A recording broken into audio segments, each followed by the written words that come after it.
Today we are digging into one of the most expensive and honestly destructive problems in ancient history. And you know what? It wasn't about strategy or courage or even great leadership. It was about money. Because as we're going to see, military payroll wasn't just another line item on the budget, it was the structural weakness that could bring an entire empire to its knees. All right, let's get into it. This right here, this gets to the absolute heart of it.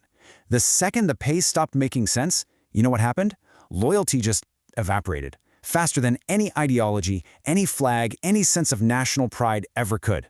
The real stress test for any empire wasn't a foreign enemy. It was whether you could keep paying the man with the sword. So think about it. This is the fundamental problem every single ancient empire had to solve. You couldn't just print more money or run up a deficit like we do today. You had to anchor your military power to something real, something tangible. Because let's be honest, soldiers don't just fight for principles. They fight because they expect to get something for it. And that is the huge shift.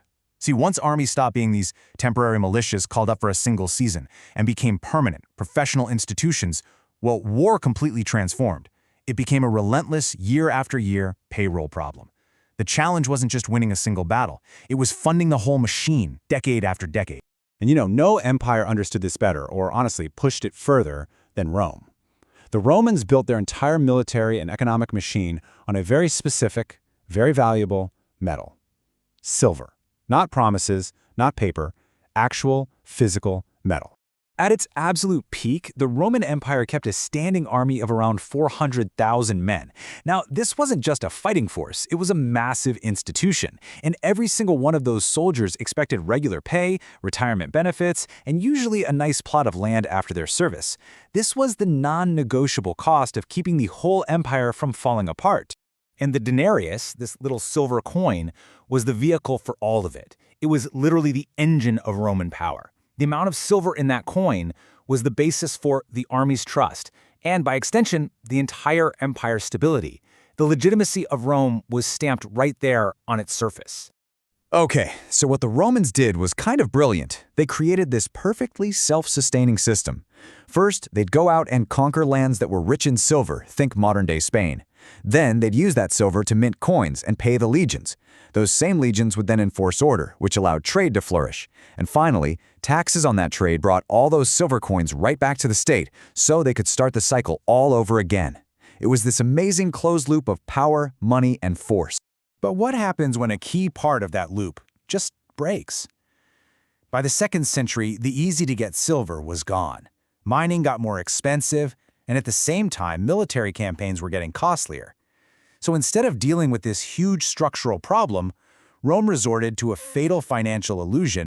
And this right here shows you that illusion perfectly. It's called coin debasement. On the left, you've got an early denarius, almost pure silver. But on the right, a coin from just 2 centuries later. It looks about the same, but it's mostly just copper with a thin silver wash. So soldiers were technically getting paid the same number of coins, but the actual value of their pay was absolutely collapsed. This kicked off a horrible, vicious cycle. The state pays with these worthless coins, so merchants jack up prices. The soldiers then demand higher wages just to keep up, which forces the state to mint even more debased coins. You see where this is going. Each step probably seemed necessary at the time, but altogether they completely hollowed out the economic system. I mean, that really sums it up, doesn't it? As confidence in the money just fell off a cliff, loyalty shifted. It wasn't about loyalty to the idea of Rome anymore, it was about loyalty to the general who could promise you real payment, real plunder, or a real plot of land. The state ended up serving its military instead of the other way around. But here's the thing. Rome's story isn't some unique event. It's just the most famous.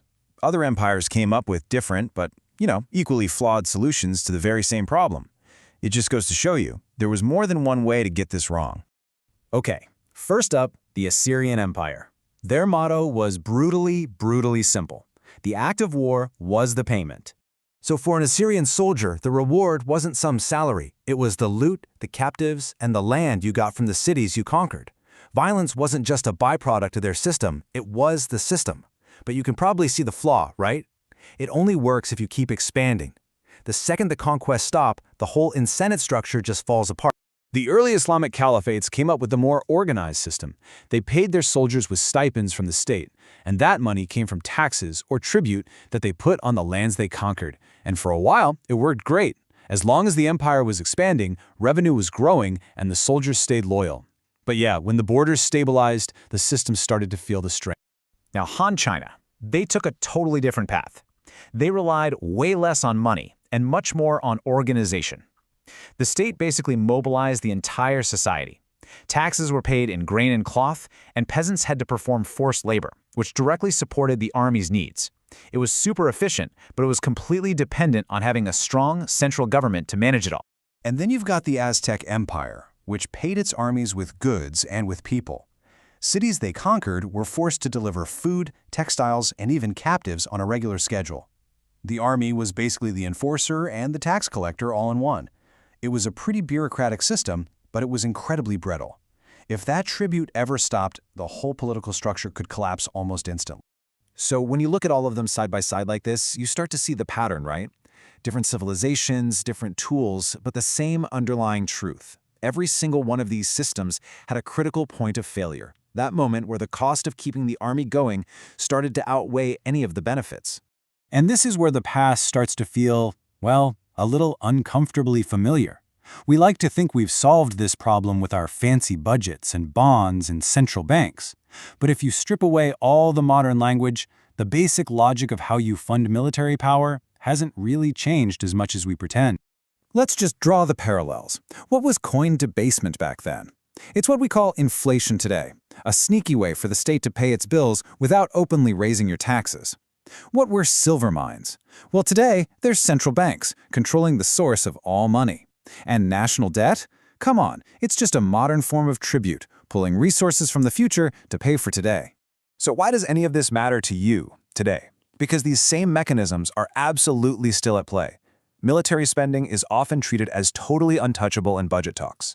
Inflation is quietly eating away at your purchasing power, shifting the real cost onto you. The burden of all this still falls on people who had no say in creating the system. The tools have evolved, but the logic, it's the same.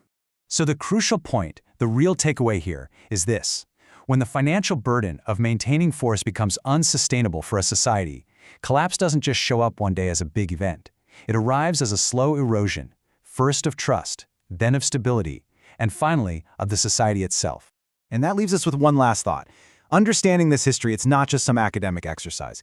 In a way, it's a form of financial self-defense, because these systems that connect money and power and force, they are still shaping our world, whether we notice them or not.